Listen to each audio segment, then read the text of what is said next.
Hi everyone. We are going to see an opening that a lot of people fall for in their beginner intermediate days. Basically, it's the Blackburn-Shilling gambit, which is a trap. Which, when you fall for it the first time, you might get all confused and dazed. Like, how did my opponent do this? And it's very powerful if it happens. So we'll first see what I'm talking about, the Blackburn-Shilling gambit, and then we'll see how to deal with the gambit in an effective way. So what I'm talking about is e4, e5, knight f3, knight c6, bishop c4, white plays the Italian, and black goes for knight d4, giving away the pawn. So when you're facing it for the first time, you may think free pawn. And when I take it, I'll be attacking f7 also. Great. And black has already developed one piece. So how can it be bad? It's good for me. So you will take. Now black player would ignore this threat and just bring out their queen, allowing you to take on f7 with a fork. So from here, the queen moved here and it's still a fork. So you would think, great, I'm getting a rook. He has no defense and his queen is coming out too early. So I'm going to take the pawn. Knight takes pawn. And this is where realization comes in. Opponent just takes on g2. The point of the Blackburn-Shilling gambit, the queen came out to take on g2. Now your rook is hanging. Now you would think, if I take that rook, he'll take my rook, it will be checkmate, almost. Bishop will have to block.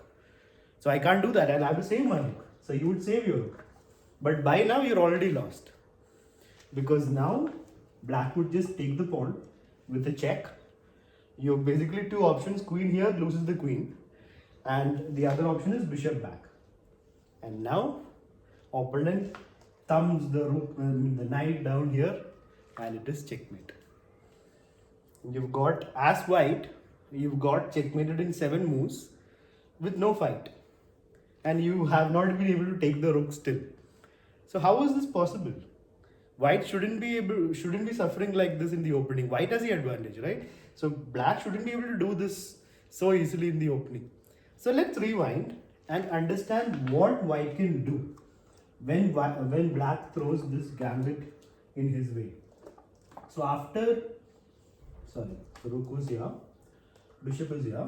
After e4, e5, knight f3, knight c6, normal, you bring out your bishop.